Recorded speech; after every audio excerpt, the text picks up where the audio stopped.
نحمدہ ونصلی ونسلم علی سیدنا و مولانا محمد رسولہ النبی الامین المکین الحنین الکریم الرؤوف الرحیم اما بعد بسم اللہ الرحمن الرحیم۔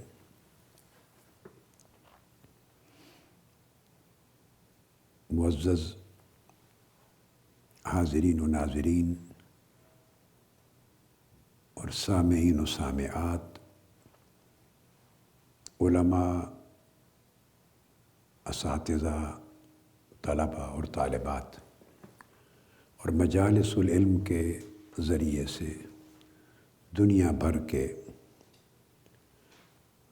متعلمین اور متعلمات، الحمدللہ تعالی ہم نے اللہ جل مجدہ کی توفیق سے پچھلی کئی نشستوں میں وجود باری تعالی اور ضرورت مذہب کے موضوع پر گفتگو کی ہے، اور یہ سبجیکٹ ابھی جاری ہے۔ پچھلی چند نشستوں سے ہم ضرورت مذہب کے ثبوت میں اور وجود باری تعالیٰ کے ثبوت میں مغربی فلسفے کی تاریخ پر بیان کر رہے ہیں۔ ہم نے پری سوکریٹک پیریڈ کو بڑی تفصیل سے ڈسکس کیا تھا، بابل اور نینوا اور مصر کی تہذیبوں سے یونان کی تہذیب تک ہم قدیم فلسفے کا ذکر کرتے ہوئے پہنچے تھے، یعنی میسوپوٹیمیا، بیبیلونین، ایجپشین اور گریک سویلائزیشنز اور ان کی فلسفیز، اور اس میں قبل سقراط کے زمانے کو بھی ڈسکس کیا تھا اور بعد سقراط، افلاطون اور ارسطو۔ سوکریٹس یعنی ہندی لہجے میں میں نے اس کو ہمیشہ یوز کیا، چونکہ عربی میں سقراط کا لفظ یوز کرتے ہیں، انڈین ایکسنٹ میں سوکریٹس کہتے ہیں، مگر میں نے شروع سے یہی یوز کیا ہے، مگر امریکن اور برٹش جو ایکسنٹ ہے وہ سوکریٹیز کہتے ہیں۔ تو یہ میں اس لیے کبھی کبھی بتا دیتا ہوں کسی نام کو کہ اگر کسی اور طرز اور کسی اور ایکسنٹ میں یا کسی اور ساؤنڈ میں کوئی نام آپ پڑھیں یا سنیں تو یہ مغالطہ نہ ہو کہ شاید یہ دو ڈیفرنٹ آدمی ہیں۔ تو چونکہ قدیم یونانی فلسفہ مامون الرشید کے زمانے میں اور تھوڑا اس سے بھی قبل عباسی خلفاء کے دور میں عربی میں ٹرانسلیٹ ہوا تھا، ارسطوٹل کے ورکس اور اس سے قبل اور اس کے بعد کے، تو انہوں نے گریک لینگویج سے اصطلاحات کو عربی میں ٹرانسفر کیا، اور پھر عربی زبان اور اسلامی تہذیب و ثقافت اور اسلامی سائنس اور اسلامی فلسفہ، اس کا جو دور ہے، خاص طور پہ جو اسپین کا دور ہے،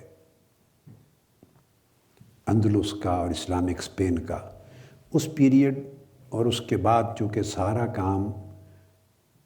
600-700 سال تک عربز کرتے رہے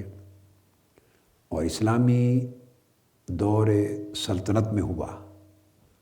تو لٹریچر سارا کچھ کنورٹ ہو گیا، کچھ جنریٹ ہوا، نیا کریٹ ہوا، ریسرچ آگے بڑھی، اور تحقیق کے میدان میں جتنا لٹریچر پروڈیوس ہوا، خواہ وہ فلسفہ تھا، خواہ وہ سائنس تھی، اور پھر خواہ وہ میڈیسن تھی یا سائنس کے بے شمار دیگر میدان تھے، ان کا تذکرہ انشاءاللہ آگے اپنے وقت پر آئے گا۔ تو وہ عربی زبان میں سارا پریپیئر ہوا۔ بعد ازاں 15ویں صدی کے قریب پھر یورپ میں ایک رائز آیا ہے، ریوائیول کہہ لیں، ریوائیول آف لرننگ، جس کو میں نے مینشن کیا آپ کو کہ 1000 سال کا گیپ ہے 3ری صدی عیسوی سے لے کر 13ویں اور 14ویں صدی عیسوی تک، اس درمیانی عرصے میں 1100 سال کا ایک گیپ ہے جو مغربی مورخین اور ویسٹرن اسکالرز اس کو پھر ڈارک ایجز کے طور پہ تعبیر کرتے ہیں۔ اس میں 500-600 سال تو پہلے گزر جاتے ہیں، حضور علیہ الصلوۃ والسلام کی ولادت اور بعثت اور آپ کی وفات تک کا پیریڈ ہے، مگر آپ کی بعثت کے بعد پھر اسلامی دور شروع ہو جاتا ہے،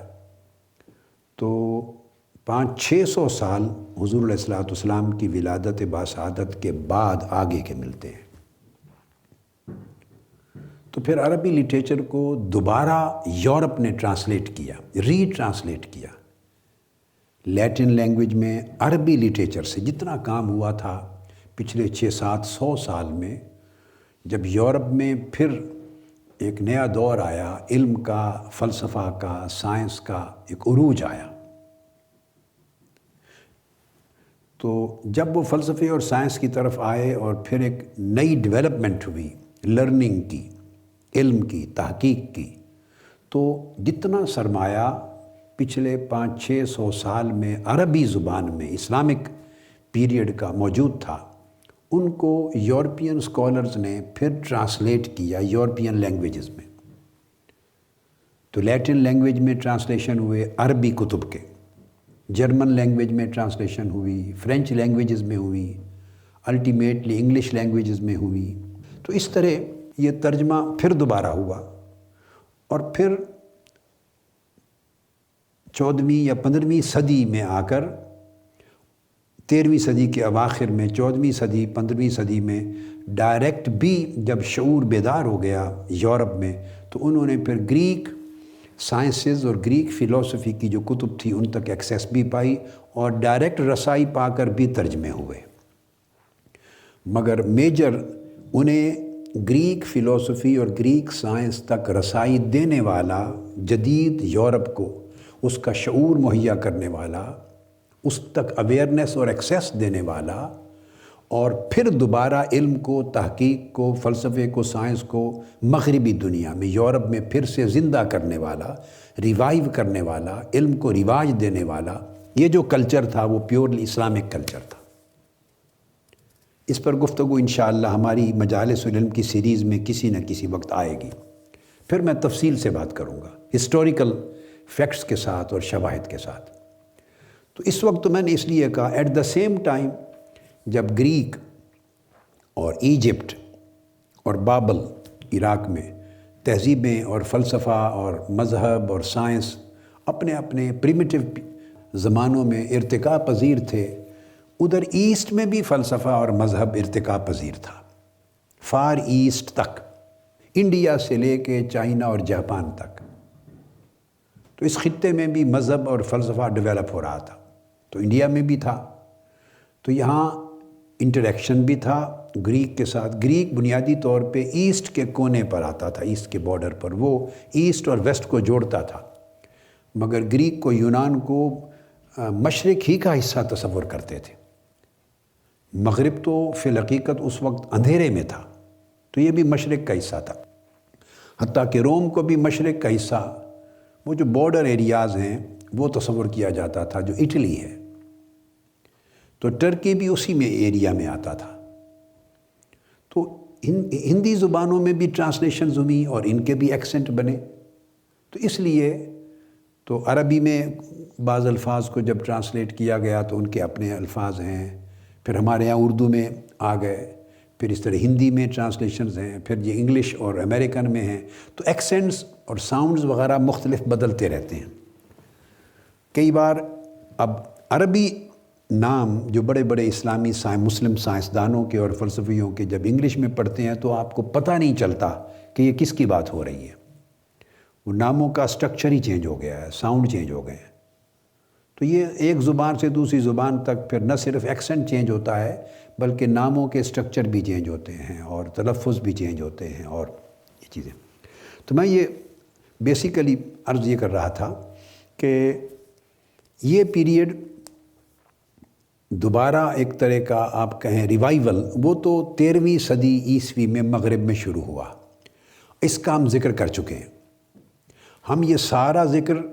مغرب کی دنیا میں یعنی یورپ میں فلسفے کی تاریخ کے حوالے سے کر رہے ہیں، وجود باری تعالیٰ کا ثبوت مغربی فلسفے کی روشنی میں، ضرورت مذہب کا ثبوت مغربی فلسفے کی روشنی میں، اور مغربی فلسفے کی بات کرتے ہوئے ہم زمانہ قدیم سے شروع ہوئے ہیں، پھر میڈیول پیریڈز کو، وہ چونکہ سارا اسلامی پیریڈ ہے، میڈیول پیریڈ جو قرون وسطیٰ ہے، اس لیے ان کا ذکر نہیں کیا کہ پھر میں بیٹوں اور بیٹیوں کو، اپنی ہماری جنریشن مسلمان بچے بچیوں کو جو بات سمجھانا چاہ رہا ہوں تو وہ یہ نہ سمجھیں کہ مسلم فلاسفر سے ہی دلائل لے کے بتا دیے اور مسلم سائنسدانوں سے اور مسلم علماء اور اسکالرز کے دلائل ہیں، نہیں، تو میں نان مسلم جو کلچرل ڈیولپمنٹ ہے، سویلائزیشنل ڈیولپمنٹ ہے، فلسافیکل ڈیولپمنٹ ہے، پھر آگے سائنٹیفک ڈیولپمنٹ میں آئیں گے، انٹلیکچول ڈیولپمنٹ ہے، میں تاریخ کا وہ سفر اس میں آپ کو ساتھ لے کے چل رہا ہوں۔ تو یہ پھر جب دوبارہ ہوا تو سینٹ تھومس ایکوائنس کی بات ہم کر چکے ہیں، وہ پیریڈ بھی گزر چکا ہے کہ جب وہ دوبارہ لرننگ آئی ہے، اور اس کو رینیسانس کا پیریڈ، اس کی ایک شروعات تھی، ابتدا تھی، وہ بھی کر چکے ہیں۔ پھر اس کے بعد فرانسسکن اسکول مین آئے ہیں، تو یہ اسکول مینز کا پیریڈ ہے، وہ بھی ہم اس پر گفتگو کر چکے ہیں، اور یہ گفتگو کر کے ہم نے پچھلی نشست ختم کر دی تھی ان پر، اور کہا تھا کہ اس کے بعد اب یہ جو رینیسانس ہے یعنی تجدید کا، مغرب میں فلسفے کی تجدید، مغرب میں علم اور عقلی علوم کی تجدید، وہ پیریڈ جب شروع ہوتا ہے تو اس میں آگے چل کے پھر مغربی ماڈرن فلسفی میں میکیاویلی کا نام آتا ہے۔ اب ہم عہد قدیم کو بھی ختم کر چکے ہیں، اور ایک جب میں کہتا ہوں ختم کر چکے ہیں تو اس کا مطلب یہ نہیں ہے کہ ہم نے ہر فلسفی کا ذکر کر لیا ہے، نہیں، میں نے چند نامور فلسفی ہر دور میں گنے، اس کے علاوہ کئی نام آپ کو ان زمانوں میں جائیں گے تو ہم بنیادی طور پہ فلسفے کو تو اسٹڈی نہیں کر رہے کہ اس کو لے کے تو طویل وقت تک اسی کا مطالعہ کریں پھر ہم کئیوں کا ذکر کر دیتے۔ میں ضروری اہم سگنیفیکنٹ فلاسفرز ہر دور کے ان کو کوٹ کر رہا ہوں، باقی ان کے فالورز ہوتے ہیں یا ان کے کولیگز ہیں، اسٹیبلش کرنے کے لیے کہ ہر دور کے فلسفے میں خدا موجود رہا ہے، ہر دور کا فلسفہ خدا کے وجود باری تعالیٰ کے ارد گرد رہا ہے، اور ضرورت مذہب کا انکار کسی دور کے فلسفے نے نہیں کیا ایز اے ہول۔ چھوٹے چھوٹے مکاتب ایسے تیسے تشکیک کے پیدا ہو گئے تو ایک انڈیویجول کوئی ہو گیا جس کی سمجھ میں بات نہیں آئی تو وہ ریمارکیبل نہیں ہے، مگر جب ایز اے ہول پورے فلسفے کی تاریخ کو لیتے ہیں اور اس تاریخ میں مختلف ادوار کو لیتے ہیں، پیریڈز کو، ایجز کو لیتے ہیں، تو اس میں کہیں نہ وجود باری تعالیٰ کا انکار ہے اور نہ کہیں مذہب کا انکار ہے۔ یہ چلتے ہوئے اب یہ سفر ہمارا میکیاویلی پر آ گیا، یہ اب یہاں مغرب میں دور جدید شروع ہو گیا ہے فلسفے کا۔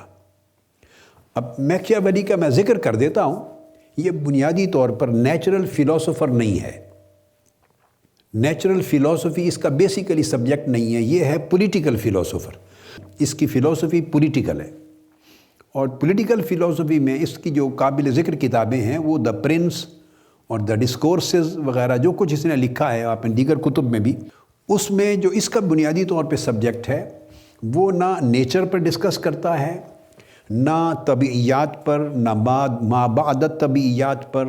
نہ نیچرل سائنس پر، نہ نیچرل فلاسفی پر، جو کنونشنل اور ٹریڈیشنل فلاسفی کا جو موضوعات رہے ہیں یہ اس پر نہیں، یہ پیورلی پولیٹیکل فلاسفی، اور اس کے اندر بھی ایک خاص انداز ہے اس کا، اس سے دائیں بائیں باہر نہیں جاتا۔ یہ ہمیشہ اس کی پوری فلاسفی اس چیز کے گرد گھومتی ہے کہ سیاسی مقاصد کے حصول کے لیے مذہب کا استعمال کیسے ہو، اور یہ اپنے وقت کے رولرز کو، حکمرانوں کو، اس لیے جو اس نے دا پرنس وغیرہ لکھی ہے ان کو گائیڈ لائن دیتا ہے، ان کو رہنمائی دیتا ہے، سجیسٹ کرتا ہے، ایڈوائز کرتا ہے۔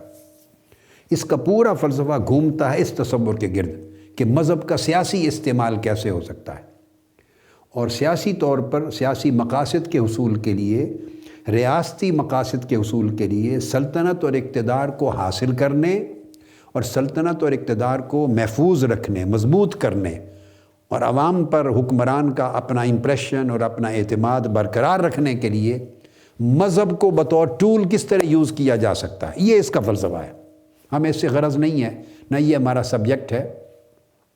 آج اس کے پیروکار اس وقت پاکستان میں کئی ہیں سیاستدان جو اس کے پیروکار ہیں اس کے فلسفے کے، جو مذہب کو بطور ٹول یوز کرتے ہیں، اور ان کا بذات خود مذہب سے کوئی دلچسپی عملاً اسپریچول نہیں ہوتی، وہ اس فیلڈ کے آدمی نہیں ہوتے۔ تو یہ اس نے بحث کی ہے کہ اس کے نتائج کیا ہوں گے، مذہبی استعمال کے اس کے اثرات کیا ہوں گے، مگر اس ضمن میں پھر وہ مذہب کی مختلف اقسام کو بھی ڈسکس کرتا ہے اور مذہب کی مختلف شکلوں پر بھی بات کرتا ہے اور ان کے مقاصد پہ بات کرتا ہے اور ان کے اثرات اور فوائد پر بات کرتا ہے۔ لیکن اس کی تمام کتب، اس کے آرٹیکلز، اس کا لٹریچر جتنا بھی ہے، کہیں بھی مجھے بنیادی طور پر وجود باری تعالیٰ کا انکار نہیں ملا، اس کے ہاں بھی۔ پریکٹس کرنے والا آدمی نہیں ہے یا کوئی سنسیئر ڈیووٹی نہیں ہے ریلیجن کا، اس کا بیسیکلی پوری لائف، پوری سوچ کا مرکز و محور پولیٹیکل فلسفی ہے اور مذہب کا سیاسی استعمال ہے، مگر وجود باری تعالیٰ کا انکار کہیں نہیں ہے اور وجود مذہب کا بھی انکار کہیں نہیں ہے۔ یہ میں نے آپ کو مختصراً اس کی بات بتا دی۔ اب اس کی جو پولیٹیکل فلسفی ہے اس کو میں اس لیے کوٹ نہیں کرنا چاہتا، کتابیں میرے سامنے پڑھی ہیں، اس کی تحریریں سامنے پڑھی ہیں، مگر وہ چونکہ ہمارے موضوع سے بات بالکل ہی ہٹ جائے گی، میں نے خلاصہ اس کا آپ کو بیان کر دیا۔ اب یہ کس طرح اسٹیبلش ہم کرتے ہیں کہ ایون ایسا شخص بھی مذہب کا منکر نہیں اور وجود باری تعالیٰ کا منکر نہیں ہے، ایک ایسا شخص جس کے فلسفے کو مذہب سے دلچسپی نہیں ہے، اس کا فلسفہ پیورلی اور طرح کا ہے، پولیٹیکل ہے، مگر اس کے ہاں اس کا ایک اپنا بیلیف، ایک اپنا عقیدہ بھی تو ہوتا ہے نا انسان کا، اس میں بھی باری تعالیٰ کا یا خدا کے وجود کا انکار نہیں ہے، مذہب کے وجود کا انکار نہیں۔ اس کی جو پوری کی پوری پولیٹیکل تھیوری ہے اور پولیٹیکل فلسفی جو ہے وہ مورل گراؤنڈز پر نہیں قائم کرتی، وہ نہ صرف یہ کہ مذہب پر قائم نہیں ہے، وہ اخلاقیات پر بھی قائم نہیں ہے، اس کی ریلیجس فاؤنڈیشنز بھی نہیں ہیں، اس کی تھیولوجیکل فاؤنڈیشنز بھی نہیں ہیں، تو ایٹ دا سیم ٹائم اس کی مورل اور ایتھیکل فاؤنڈیشنز بھی نہیں ہیں۔ وہ اپنا سیاسی فلسفہ مذہب پہ اس کی بنیاد کیوں رکھے؟ وہ اخلاقیات پہ بھی نہیں رکھتا، تو عقائد پر کیوں رکھے گا؟ یعنی وہ تو اس کا تو نقطہ نظر یہ ہے کہ آپ نے اپنے مقصد کو اچیو کرنا ہے، مقصد اقتدار پر پہنچنا، مینز کی، ذرائع کی، وسائل کی بات مت کریں، یہ گناہ کے طریقے ہیں، اچھے طریقے ہیں، جھوٹ کے ہیں، دھوکہ دہی کے ہیں، سچائی کے ہیں، وہ کہتے ہیں اس سے کوئی غرض نہیں، اینڈ حاصل کرو، مقصد کو اچیو کرو۔ تو وہ پیورلی اس میٹیریلسٹک انداز کے ساتھ وہ چلتا ہے، تو کون سی چیز کسی پرپز میں گڈنس ہے یا بیڈنس ہے، اچھائی ہے یا برائی ہے، اس کے پروسیجر میں اس سے وہ کہتا ہے مت دلچسپی رکھو، اچیومنٹ کرو، یہ اس کا نام سکسیس ہے۔ اور اس ضمن میں وہ الیگزینڈر دی سکستھ اس کا وہ حوالہ دیتا ہے، کہتا ہے تاریخ میں وہ شخص ایک ایسا تھا، پروپیگنڈا اس سے بڑھ کر کوئی کنٹرول نہیں کر سکا، پروپیگنڈا کا ماہر تھا، سب سے زیادہ وہ وعدے کرتا تھا اور کبھی پورے نہیں کرتا تھا، اور وہ امپریشن دینے میں کہ عوام کا وفادار ہے، بالکل آج کے سیاستدان پاکستان میں جو بھی آپ وہاں بیٹھے ہیں اور باقی مسلم ملکوں میں کئی جگہوں پر آپ دیکھیں تو آپ کو اس کی سیاست کے پیک کر نظر آتے ہیں، قسمیں کھانا، یہ اس کا فلسفہ ہے کہ قسمیں کھاؤ، مینیفیسٹو تیار کرو، سلوگنز دو، اپنی سلوگنز بھی مینشن کرتا ہے بعض، اور لوگوں کو باور کراؤ کہ آپ مخلص ہیں، اور مذہبی ہونا، یعنی وہ کہتا ہے کہ جہاں ضرورت ہو تو اپنے آپ کو مذہبی بھی شو کرو، ریکوائرمنٹ عوام کی جو ہو وہ اسٹیبلش کرو کہ آپ ان کے لیے مخلص ہیں۔ اور وہ کہتا ہے کہ اس کے بعد وہ جب آپ کامیاب ہو جاتے ہیں تو کون آپ کے گناہوں کا ذکر کرے گا، جھوٹ کا ذکر کرے گا، جب آپ کی وہ پاور پر کنٹرول کر لیا، اپنے اقتدار پر قبضہ کر لیا، اور پروپیگنڈا بھی آپ کے ہاتھ میں، آج کے دور کے مطابق زبان میں ٹی وی بھی آپ کے ہاتھ میں، چینلز، اخبارات آپ کے ہاتھ میں، میڈیا آپ کے ہاتھ میں، سوشل میڈیا آپ کے ہاتھ میں، انسٹیٹیوشنز آپ کے ہاتھ میں، تو پھر کیا فکر ہے، کون کس کو جرأت ہوگی کوئی بات کرے؟ پھر پاور ہر چیز کو سنبھال لیتی، یہ اس کا فلسفہ ہے۔ اس لیے وہ کہتا ہے کہ وہ سب سے زیادہ یقین دہانیاں کرواتا تھا، بڑی بڑی زوردار قسمیں بھی کھاتا تھا، مگر کبھی عمل نہیں کیے، ان کو پورا نہیں کیا اس نے، مگر وہ ہمیشہ دھوکہ دینے میں کامیاب ہو جاتا تھا، ہمیشہ دھوکہ دینے میں کامیاب ہو جاتا۔ تو وہ اچھی طرح جانتا تھا کہ لوگوں کی نفسیات کیا ہے، بس وہ ان کے ساتھ کھیلتا تھا۔ تو وہ اس پورے تصور سے اپنا پولیٹیکل فلسفی ڈیرائیو کرتا ہے۔ اب آپ بیسک کانسیپٹ کو سمجھ گئے، لیکن اب یہاں سے یہ کیسے معلوم ہو کہ وہ مذہب کا منکر نہیں ہے،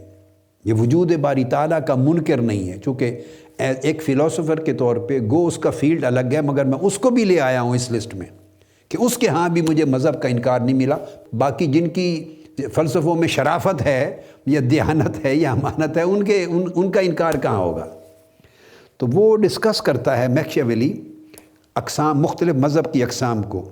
تو کرسچینٹی کو پریمیٹیو کرسچینٹی یا اوریجنل کرسچینٹی، اوریجنل مسیحیت، اس کے روپ میں بھی ڈسکس کرتا ہے۔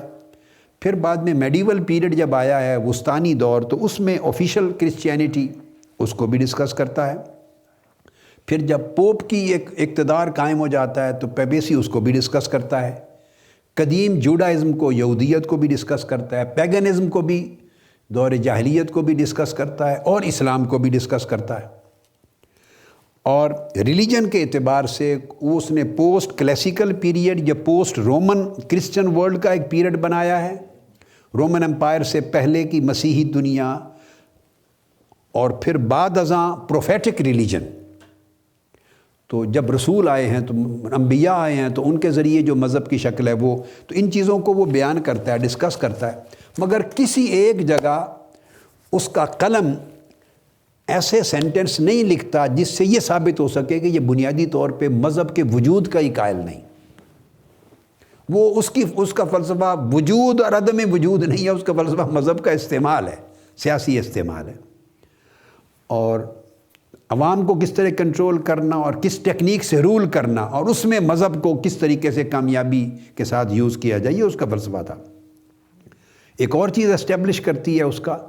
کہ وہ اس نے جو مذہب کو بعد میں ڈسکس کیا ہے، اس کے مختلف مقاصد کے لیے اور مختلف سمتوں میں، ڈائریکشن میں، وہ ری انٹرپریٹ کرتا ہے کرسچن ریلیجن کو، مسیحی مذہب کو دوبارہ اس کی تعبیر نو یا تشریح نو کرتا ہے، اور وہ کرتا ہے ورچوز، اس دور میں جو کنسیپٹ ہے نیکیوں کا اور سویلٹی کا، شہریت کا، اور جو سٹیزنز ہیں اور ہیومن رائٹس ہیں، اس کے تناظر میں جو مسیحی مذہب ہے اس کی تعلیمات کو اس کے تناظر میں ری انٹرپریٹ کرتا ہے۔ اس سے یہ بات اسٹیبلش ہوتی ہے کہ وہ اس مذہب میں یقین رکھتا ہے، مذہب میں اس کا یقین ہے، اس کا منکر نہیں ہے، اس کو ری انٹرپریٹ کرتا ہے دور جدید کی سول ٹرمز میں اور دور جدید کی ہیومن ٹرمز میں، ورچوز کی ٹرم میں اس کو ڈسکس کرتا ہے، نئے کنسیپٹ میں ڈسکس کرتا ہے، مختلف زاویوں سے، مختلف حوالوں سے، مختلف طریقوں سے۔ مگر یہ بات جیسا کہ میں نے عرض کر دیا کہ اس کا مذہب کا انکار کہیں ثابت نہیں ہوتا۔ اب میکیاویلی کے ساتھ دو اور افراد آتے ہیں، یہی جو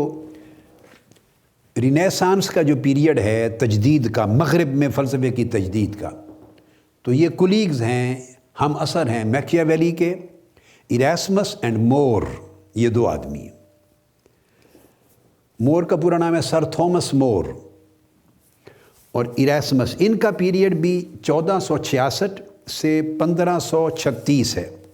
اور میکیاویلی کا پیریڈ 1467 سے 1527 ہے۔ ویسے یہ اٹلی کا فلورنس میں پیدا ہوا تھا، وہاں کا رہنے والا تھا، اٹیلین نیچر کا میکیاویلی۔ ایراسمس جو ہے یہ روٹرڈیم میں، یعنی یہ جو نیدرلینڈز ہے جس کو ہم ہالینڈ کہتے ہیں، تو ہالینڈ کا ایک شہر ہے روٹرڈیم، وہاں پیدا ہوا ہے، تو اس کا زمانہ ہے 1466 سے 1536۔ پھر اس کے بعد انگلینڈ وغیرہ اس کے وزٹ ہوئے ہیں۔ تو یہ ایراسمس جو ہے، اب یہ جو فلسفی ہے اس دور کا، میکیاویلی کے دور کا، یہ بھی مذہب کو بیلیو کرتا ہے۔ یعنی دیکھنے والی بات یہ ہے کہ خواہ کوئی فلسفی مذہبی فلسفر ہے یا نہیں، اعتقادی فلسفر ہے یا نہیں،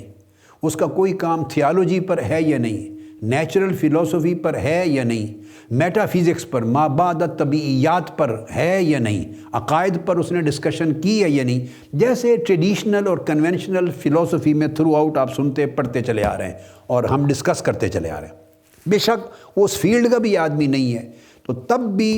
اوور ویلمنگ میجورٹی وہ جس بھی فلسفے کے میدان میں انگیج رہے ہیں، مگر ایک بات ان کی تحریروں سے ملتی ہے کہ ان کا ٹرینڈ انکار مذہب کی طرف نہیں تھا اور وجود باری تعالیٰ کے انکار کی طرف نہیں تھا۔ اب ایراسمس کی ہم بات کر رہے ہیں تو اس کا باپ خود ایک پریسٹ تھا، ایک پادری تھا ایک چرچ کا، اور اس کا باپ خود عالم بھی تھا، اور یہ خود ایراسمس جس کی بات کر رہے ہیں یہ 1493 میں یہ ایک بشپ تھا، کیمبرے کا بشپ، اس کا سیکریٹری بنا، تو یعنی یہ خود اس نے مذہبی سروس کی ہے اپنی لائف میں، کیریئر اڈاپٹ کیا ہے، مذہبی کیریئر۔ تو جو آدمی ٹوٹلی منکر ہو مذہب کا اور خدا کا اور مذہبیت کا ٹوٹلی منکر ہو، تو وہ پھر اپنے وہ کیریئر نہیں اڈاپٹ کرتا، یہ اس کے ایک رجحان کا ایک تعلق ہے۔ پھر ثبوت ملتا ہے اس کی لائف سے کہ جب یہ انگلینڈ وزٹ کیا اس نے پہلی مرتبہ 1499 میں، تو وہاں اس کے دوست بنے ہیں کالٹ اور مور، یہ اس کے دوست میں نے ان سے تعلق بنایا۔ اسی زمانے اس نے لیکچر سنے ہیں کالٹ کے انگلینڈ میں، تو وہ بائبل پہ لیکچر دیتا تھا، مگر اس کے پاس یونانی زبان کا علم نہیں تھا، اور بائبل موسٹلی گریک لینگویج میں تھی، تو وہ گریک لینگویج کا ماہر نہیں تھا، مگر بائبل پہ لیکچر دیتا تھا۔ اس سے ایراسمس کے اندر ایک فیلنگ پیدا ہوئی، ایک احساس پیدا ہوا کہ بائبل پہ لیکچر، چونکہ یہ بھی مذہبی ذہن کا تھا اور مذہب کو بیلیو کرتا تھا، بائبل کا عقیدہ رکھتا تھا، سو اس نے چاہا کہ بائبل پہ لیکچر دینے کے لیے اور بائبل پہ کام کرنے کے لیے یا اس کی ٹیچنگز کے لیے گریک لینگویج کا سیکھنا ضروری ہے۔ تو سن لیں، یعنی یہ جو ببلیکل نالج کی خاطر اور بائبل کی تبلیغ کی خاطر اس نے پھر گریک لینگویج سیکھی، اور یہ شروع کی 1500 عیسوی میں، اور گریک لینگویج سیکھی، اور تقریباً 2 سال میں ضروری حد تک یہ گریک لینگویج سیکھ گیا، اس کو اچھی مہارت ہو گئی۔ پھر اس نے سینٹ جیروم کا جو ایڈیشن ہے بائبل کا، تو اس کو گریک ٹیسٹامنٹ اس کو لے آیا، یہ اس کو ٹرانسلیشن کا کام کیا۔ پھر اس نے لیٹن ٹرانسلیشن بھی کی، اور اس طرح 1516 تک یہ بائبل پہ کام کرتا رہا، گریک لینگویج میں، لاطینی زبان میں۔ اس سے اندازہ ہو جاتا ہے کہ یہ تمام فلسفی پریکٹیکلی اپنی تصنیفات اور تالیفات کے اعتبار سے ان کا میدان اپنے ذوق کا، دلچسپی کا جو بھی تھا، مگر یہ ایک فلسفی ہونے کے ناطے مذہب کے منکر نہیں تھے اور خدا کے وجود کے منکر نہیں تھے۔ اب اس طرح دوسرا جو ساتھ کلیگ وہ سینٹ تھومس مور کا میں نے ذکر کیا، اس کا پیریڈ بھی یہ 1478 سے 1535۔ تو یہ جو سر تھومس مور ہے، یہ بھی بنیادی طور پہ حالانکہ پریکٹسنگ ایسا نہیں تھا، مگر یہ بھی مذہب کو ماننے والا تھا، طبی طور پہ اس کے اندر پائٹی تھی، یعنی مسیحی مذہب کے اعتبار سے اس دور کی قدروں کے مطابق ایک پرہیزگار آدمی تھا، ہیومنسٹ تھا، جرأت مند تھا، مذہب کا بلیور تھا، عقیدہ رکھنے والا تھا۔ اس کی وجہ سے اس نے سٹینڈ لیا اور اس کو پھر سزائے موت ہوئی، پھانسی دے دیا گیا۔ ہنری ہشتم، اس نے 1534 میں پارلیمنٹ سے قانون پاس کروایا اپنے حق میں، ایکٹ آف سپریمیسی، اور قانون یہ پاس کروایا کہ چرچ کا جو ہیڈ ہے وہ پوپ نہیں ہوگا بلکہ کنگ ہوگا۔ ہنری ہشتم نے، ہنری دی 8۔ تو جب اس نے اپنے حق میں قانون پاس کروا لیا کہ یہ کنگ کے طور پر، یا جس طرح آج بھی انگلینڈ میں پھر کوئین ہوتی ہے ہیڈ آف دا چرچ، اس وقت سے یہ ایکٹ آف پارلیمنٹ پاس کروایا، ایکٹ آف سپریمیسی۔ تو اس نے اس کے خلاف مخالفت کی، اس نے کہا کہ کنگ اور پارلیمنٹ کو بھی اختیار نہیں ہے کہ وہ چرچ کا ہیڈ کسی کو مقرر کر سکے، یہاں وہ مذہبی حقوق کو مانتے ہوئے اس ایکٹ کو رد کر رہا ہے۔ اور اس کو پھر بلایا گیا اور اس نے گواہی نہیں دی، اس نے مخالفت کی، اور نتیجہ یہ ہوا کہ وہ اس نے اس کے اوپر جیسے بیعت کرتے تھے یا اپنی ایلیجینس وفاداری کا اظہار کرتے تھے، تو اس نے انکار کر دیا، اور انکار کرنے کے نتیجے میں اس نے ہنری کو ہیڈ آف دا چرچ نہیں مانا اور اس کے نتیجے میں اس کو پھر ہائی ٹریزن کی سزا دی گئی اور اس کو قتل کر دیا گیا، مگر اس نے اپنا عقیدہ نہیں چھوڑا۔ اب آپ یہاں کر لیں کہ جو اس کا مذہب تھا اس کے ساتھ وفاداری اس کی برقرار ہے موت کے دم تک۔ پھر اس کی کتاب ہے، بڑی معروف کتاب، یوٹوپیا، 1518 میں لکھی، ایک آئی لینڈ ہے، ایک جزیرہ، اس کے حوالے سے پوری کتاب اس نے ترتیب دی، اور اس کے اندر جا کے ایک مقام سے لکھتا ہے، اس میں لکھتا ہے کہ وہ جو یوٹوپیا ہے، کہ اس کا ایک آئیڈیل ایک آئی لینڈ ہے اور اس سوسائٹی ہے، اس کو بیان کرتا ہے۔ تو وہ کہتا ہے کہ اس میں تمام مذاہب کے لوگ بستے ہیں اور سارے ایک دوسرے کو ٹولریٹ کرتے ہیں، تو ریلیجن بھی ہے اور ریلیجس ٹالرنس بھی ہے۔ اس کو ایک آئیڈیل سوسائٹی کے حصے کے طور پہ بیان کر رہا ہے، اور کہتے ہیں وہ سارے کے سارے دے بلیو ان گاڈ، خدا میں عقیدہ رکھتے ہیں، خدا کے وجود میں، اینڈ امورٹیلٹی، اور اس کے قدیم ہونے پر یقین رکھتے ہیں، عقیدہ رکھتے ہیں کہ ہر چیز فنا ہونے والی نہیں ہے، کچھ حقیقتیں ایسی بھی ہیں، خدا اور خدا کی صفات وہ جو جن کو بقا بھی حاصل ہے۔ اور وہ کہتا ہے کہ چند ایک ایسے ہیں جو اگر عقیدہ نہیں رکھتے تو ان کو سٹیزن تصور نہیں کیا جاتا، جو مذہب کو نہیں مانتے ان کو اس آئی لینڈ میں، یوٹوپیا میں، سٹیزن، شہری تصور نہیں کیا جاتا۔ لیکن وہ کہتا ہے کہ اس وجہ سے وہ پولیٹیکل لائف میں حصہ نہیں لے سکتے، ان کے پولیٹیکل رائٹس نہیں ہیں، مگر ان کے ساتھ بھی آلموسٹ سلوک جو ہے باقی انسانی سطح پہ برابری کا کیا جاتا ہے۔ اب اتنی بات کر کے وہ اگلے موضوعات پہ گزر جاتا ہے۔ یہ ایک واحد شہادت ہے بڑی اسٹیبلشڈ، ایک وہ اس کی پھانسی کی، اور ایک یہ جس سے پتہ چلتا ہے کہ وہ بھی مذہب کا منکر نہیں ہے، کہ اس کے بعد کرٹیسائز نہیں کرتا مذہب کو، حالانکہ جو مذہب کو نہیں مانتا اس کو شہری ہونے سے وہ یوٹوپیا میں انکار کر رہے ہیں اور سیاسی حقوق سے محروم کر رہے ہیں، اس کے باوجود وہ ان کے طرز عمل پر یا مذہب کی حقیقت پر وہ تنقید نہیں کرتا۔ یہ ایک اگلی چیز ہے جو قابل ذکر ہے۔ اب یہ چیزیں اس لیے بیان کر رہا ہوں اسٹیبلش کرنے کے لیے کہ مغربی فلسفہ خواہ قدیم دور میں تھا، جیسے میں نے کہا پری سوکریٹک پیریڈ میں تھا، خواہ پوسٹ سوکریٹک پیریڈ تھا، پوسٹ سوکریٹک، جس میں پلیٹو اور ایرسٹوٹل آئے ہیں، اور خواہ اس کے بعد پھر گریک کا بعد کا پیریڈ تھا، خواہ رومن امپائر کا پیریڈ تھا، اور حتیٰ کہ خواہ میڈیول پیریڈ تھا ویسٹ کا، یا ماڈرن پیریڈ آ گیا فلسفی کا ماڈرن۔ تو اسٹیبلش یہ کر رہا ہوں کہ اس دور کے جتنے بھی قابل ذکر فلسفی ہیں، نامور فلسفی ہیں، جن کے نام سے مغربی فلسفے کی تاریخ عبارت ہے، وہ منکر مذہب نہیں رہے اور وجود باری تعالیٰ کے منکر نہیں رہے۔ پھر اس کے بعد فرانسس بیکن آتا ہے، اس کا زمانہ 1561 سے 1626 ہے۔ تو ماڈرن انڈکٹیو جو میتھڈ ہے اس کا وہ موجد تصور ہوتا ہے۔ اب اس میں فرانسس بیکن یہ بھی واضح طور پہ آرتھوڈکس ہے، مذہب میں بیلیو کرنے والا ہے اور پختہ عقیدہ مسیحیت کا رکھنے والا ہے، مذہبی ذہن ہے۔ اس کی معروف کتاب ہے بیکنز کی دی ایڈوانسمنٹ آف لرننگ، اور وہ اس نے اپنی لائف میں کلیئر کر دیا کہ وہ آرتھوڈکس ریلیجن میں بیلیو کرتا ہے، دیٹس اٹ۔ مگر اور اس کے ساتھ ساتھ پھر وہ جب وہ خدا کے وجود پہ دلائل دیتا ہے،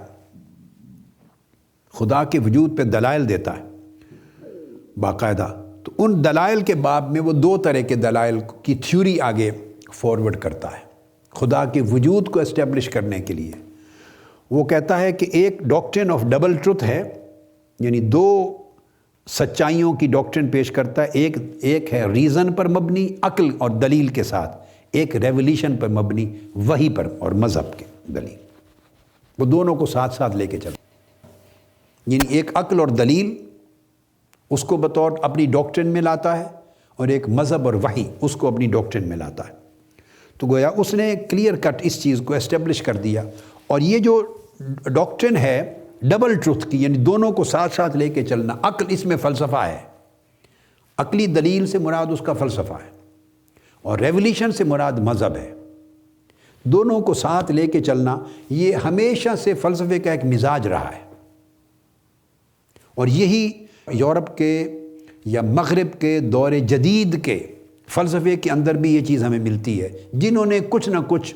پراپر نیچرل فلسفی پہ لکھا ہے وہاں یہ چیز ملے گی. اسی موقع پر میں سر تھامس آرنلڈ کو کوٹ کرتا ہوں. یہ اس کی کتاب ہے، اس وقت وہ بھی میرے ہاتھ میں، the Islamic art and architecture, Thomas Arnold. اب تھامس آرنلڈ یہاں اسی تصور کو واضح کرتے ہوئے وہ بیان کرتا ہے کہ it is very difficult if not impossible to separate philosophy from theology. یعنی وہ پوری تاریخ کا ذکر کر کے قدیم دور سے لے کے جدید دور تک کے فلسفے کا سامنے رکھ کر وہ کہتا ہے کہ یہ بڑا مشکل ہے جہاں ہم فلسفے کو عقیدے سے جدا کریں. سائنس آف تھیالوجی، علم العقیدہ اور علم الفلسفہ،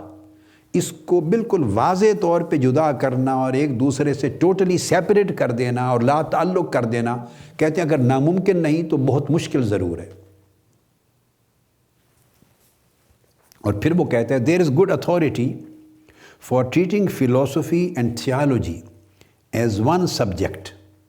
اور کہتا ہے ہمارے پاس ایک بڑی اتھارٹی ہے فلسفے کو اور عقیدہ کو، یعنی مذہب کو، عقیدے کو، دونوں کو اکٹھا ایک سمجھنا، ایک سبجیکٹ کو. وہ کہتا ہے سبجیکٹ ایک سمجھا جائے، ان کو جدا کلیتاً نہیں کر سکتے. کہتے ہیں اس کے لیے اتھارٹی یہ ہے کہ جو ارسطوٹل ہے، ارسطو اس کے اوپر اتھارٹی ہے. ارسطو نے خود یہ کہا تھا، ارسطوٹل himself calls what we know as metaphysics both first philosophy and theology. وہ کہتا ہے کہ ارسطو کا نقطہ نظر یہ تھا جس کو ہم مابعد الطبیعیات کہتے ہیں، وہ دونوں چیزیں ہیں. مابعد الطبیعیات کا جو علم ہے، علم مابعد الطبیعیات، میٹا فزیکل نالج، وہ کہتے ہیں یہ دونوں چیزیں ہیں، پہلے فلسفہ ہے اور پھر تھیالوجی یعنی عقیدہ اور مذہب ہے. یہ علم دونوں چیزوں کے ساتھ بحث کرتا ہے، اور ارسطوٹل کے نزدیک یہ ایک ہی چیز. اس کا مطلب آپ اندازہ کر لیں یہ ہو گیا کہ یہ جو فلسفی ہے میٹا فزکس کی فلسفی، اور فلسفہ میٹا فزکس کے بغیر اس کا وجود ہی نہیں ہے، الا یہ کہ آپ صرف پولیٹیکل فلسفی میں آ جائیں اور باقی پورے کے پورے فلسفے کا انکار کر دیں. تو فلسفہ تو سارا میٹا فزیکل ڈسکشن کے ساتھ چلا ہے، موریلٹی کے ساتھ ڈسکشن اس کی رہی ہیں، ڈیوینٹی کے ساتھ ڈسکشن رہی ہیں. میٹر یعنی مادہ ہے یا روح ہے یا پانی ہے یا ہوا ہے یا آگ ہے، کون سی نیسیسری بینگ ہے، کون سی پاسبل بینگ ہے، وغیرہ وغیرہ. واجب الوجود کیا ہیں، ممکن الوجود کیا ہیں، قائم بالذات کیا ہے اور قائم بالغیر کیا ہے. اس میں خدا کا تذکرہ، اس میں مادے کا تذکرہ، اس میں روح کا تذکرہ، کسی نے ہوا کا تذکرہ ساتھ کیا، کسی نے مٹی کا تذکرہ ارتھ کا کیا. یہ بحثیں رہی ہیں، اس پہ ہزار اختلافات ہوں گے، مگر خدا کے وجود کا تو انکار رہا ہی نہیں. پوری میٹا فزکس جو ہے اور مابعد الطبیعیات جب ڈسکشن کرتی ہے تو وہ فرام کریٹر ٹو کریشن کرتی ہے، خالق سے خلق تک، یا فرام کریشن ٹو کریٹر، خالق سے خالق تک. بحث کا دائرہ ہی یہ ہے. تو ارسطوٹل نے یہی بات کی کہ یہ سب سے پہلے یہ جو مابعد الطبیعیات کا علم ہے، پہلے فلسفہ ہے اور پھر عقیدہ ہے. اور وہ کہتے ہیں کہ اسی وجہ سے جو گریکس تھے اس میں یہ تصور اسی وجہ سے ڈیولپ ہو گیا مونوتھیزم کا، توحید کا. تو یونانیوں کی اب بات کر رہا ہے. اب آپ یہ بات سمجھنے والی ہے، میں اپنے بیٹوں اور بیٹیوں کو جھنجھوڑ کے یہ بات سمجھا رہا ہوں، نوجوان نسل کو ہماری، جو مادیت کی وجہ سے اور علم نہ ہونے کی وجہ سے اور طویل علم کی تاریخ کا مطالعہ نہ کرنے کی وجہ سے صرف جو سپرفیشل بحثیں ہوتی ہیں، چند کتابیں پڑھ لی، چند فیشن کی بحثیں پڑھ لی as a fashion,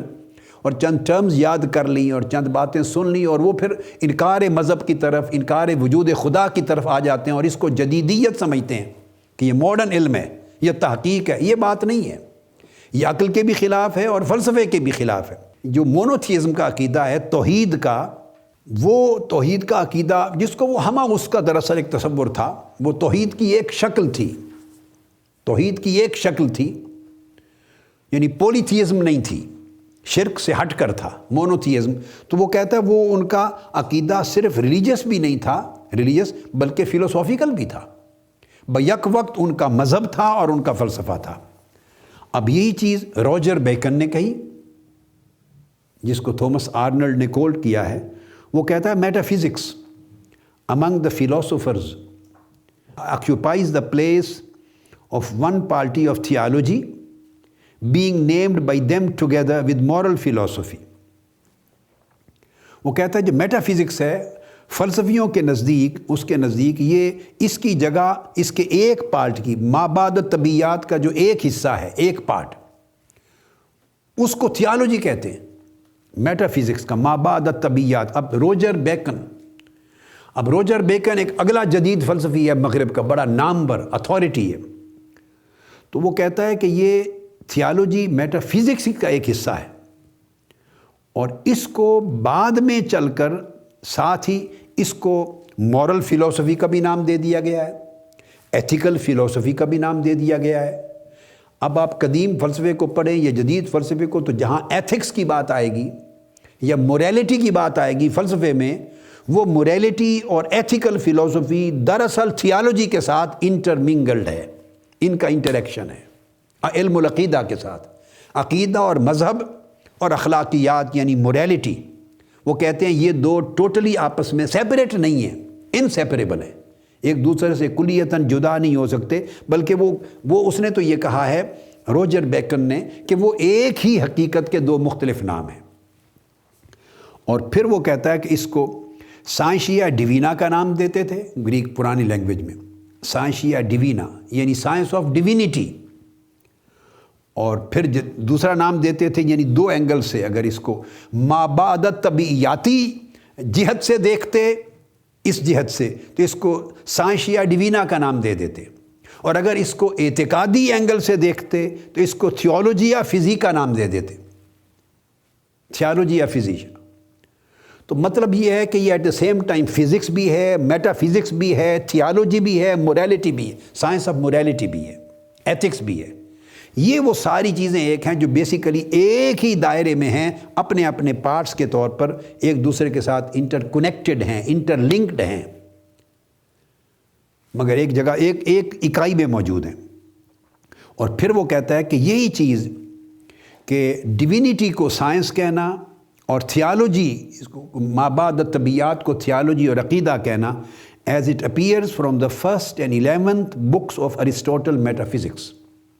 ارسطوٹلز metaphysics میں جو اس نے مابعد الطبیعیات پر جو کتاب لکھی ہے، اس میں اس کی پہلی اور 11ویں کتاب میں یہی ثابت کیا ارسطوٹل نے، اس سے ثابت ہوتا ہے۔ اور اس طرح مزید کہتا ہے from the 9th and 10th of the metaphysics, Abu Sina نے جو کتاب لکھی ہے میٹا فزکس پر، اس کی 9ویں اور 10ویں کتاب میں یہی چیز ہے، کیونکہ ارسطوٹل کو لیا اس نے۔ مطلب یہ ہے کہ گریک کے ارسطو کے زمانے سے لے کر اسلام کے میڈیول پیریڈ تک اور دور جدید کے مغرب اور یورپ کے فلسفے کے جدید دور تک یہ ایک ہی کنٹینیوٹی ہے۔ ٹرمز جو بھی مختلف وقتوں میں یوز کرتے ہیں تو وہ اس لیے کہہ رہا ہے کہ میٹا فزکس ہو یا سائنس آف ڈیوینٹی ہو یا ایتھیکل سائنس ہو یا سائنس آف موریلٹی ہو، یہ ساری چیزیں یا تو ایک ہیں یا بالکل آپس میں اس طرح پیوست ہیں کہ ایک کو دوسرے سے جدا نہیں کر سکتے۔ اور پھر وہ لکھتا ہے، اسٹل کوٹ کر رہا ہوں سر تھامس آرنلڈ کو، تو تھامس آرنلڈ لکھتا ہے پھر روجر بیکن کو کوٹ کرتے ہوئے کہ metaphysics serves many matters concerning God and the angels and divine objects of this kind, کہ میٹا فزکس جو ہے فلسفی کی جو مین سمجھے فلسفی کا تاج ہے، فلسفے کی روح ہے، فلسفے کا نیوکلیس ہے، اس کی اصل یعنی مرکز و محور ہے اس کی مباحث کا۔ وہ کہتا ہے کہ یہ بحث کرتا ہے وجود خدا سے اور ملائکہ کے وجود سے اور دیگر جو ڈیوائن آبجیکٹس ہیں اس قسم کے جو قدیم ہیں، اور پھر قدیم اور حادث کی بحث یہاں سے نکلتی ہے۔ اور پھر وہ کہتا ہے again the and of speculative فلسفی، جو اسپیکولیٹو فلسفی ہے اس کی بھی انتہا اور جو اینڈ ہے وہ knowledge of the creator through the creatures, خالق کا علم حاصل کرنا مخلوقات کے ذریعے، یہ اسپیکولیٹو فلسفی کا عین آخری منتہا ہے اور مقصد ہے۔ تو علم الخالق بذریعہ علم المخلوق، علم المخلوقات، یہی چیزیں بعد میں جب ابن سینا نے لکھی ہیں کتابیں میٹا فزکس کی تو اس کو علم الالہیات کا نام دیا ہے۔ اب جس کو میٹا فزکس کہتے رہے ہیں، ارسطوٹل کی میٹا فزکس تھی اور اس نے یہ وضاحت کر دی، 2 حصے بنا دیے۔ تو جب ابن سینا کی کتاب آئی ہے، ابن سینا کا وقت، تو اسی کو اس نے علم ما بعد الطبیعیات کو علم الالہیات کا نام دیا۔ تو یہ ایک ہی حقیقت کے، یہ ایک ہی سائنس اور ایک ہی سبجیکٹ کے مختلف ٹائٹلز ہیں۔ تو جو علم ما بعد الطبیعیات ہے وہی علم الالہیات بھی ہے، چونکہ یہ لٹرلی نالج ہے of matters pertaining to the divine.